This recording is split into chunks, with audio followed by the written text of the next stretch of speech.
Hey, what is up everybody? I'm the best of my world and I'm coming at you with a video that unfortunately was 10 years in the making, as this weekend unfortunately marks 10 years since Chris Benoit murdered his wife and their son and then ultimately taking his own life.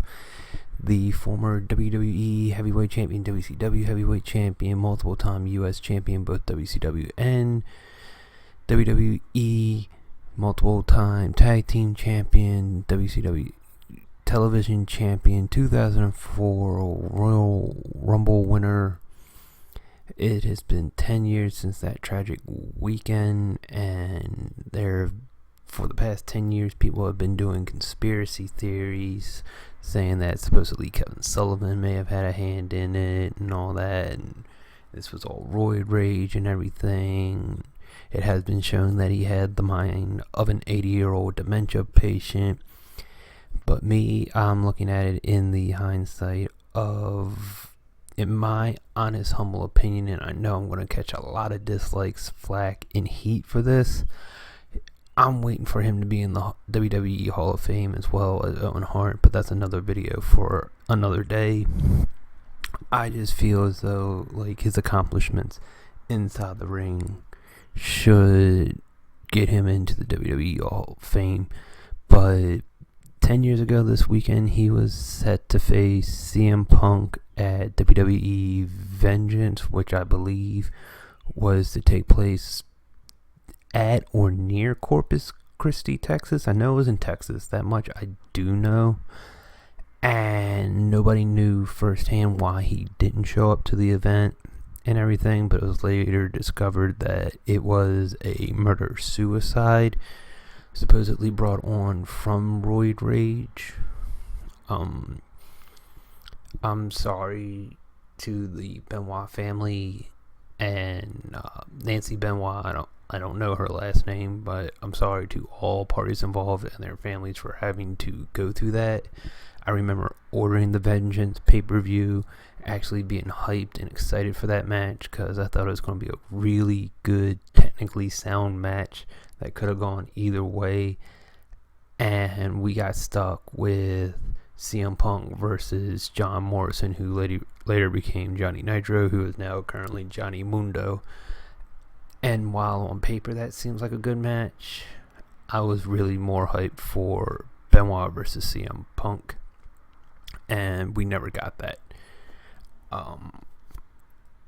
It just really sucks because in the span of not even 2 years, two of my favorite wrestlers, Eddie Guerrero and then Chris Benoit, almost right behind him, unfortunately were no longer with us, and that just really sucks. WWE, I guess, to save face and protect their image, for the longest time, and even currently going on, doesn't acknowledge Chris Benoit. I mean, if you go on the WWE network, like, very few matches actually show like Benoit's name on it. Like, I believe if you look at WrestleMania 20, the WrestleMania he main evented with Triple H and Shawn Michaels, it stops with the little dots of like the start and the finishes on Undertaker and Kane, which was the match before that main event. So it does kind of suck to just see like a big bridging gap like on a pay-per-view that has Benoit in it.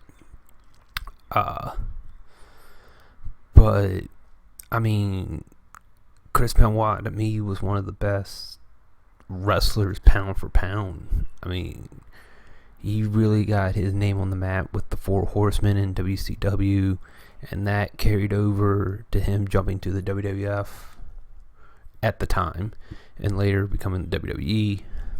And I always felt like he should have been at least a multiple time WWE champion. I think he should have won it at the 2003 Royal Rumble, where him and Kurt Angle put on a hell of a match. I believe he should have won the title there, and it should have been a triple threat match between Benoit, Angle, and Brock Lesnar. That would have been a hell of a main event, and WWE didn't pull the trigger. But he finally did get his moment at WrestleMania 20. And I'm glad I can say that I've seen him as WWE World Heavyweight Champion on TV, not in person, unfortunately. And with that being said, again, I'm sorry to the Benoit family. Sorry to his former wife's family. And I will talk to you guys in the next one. Peace.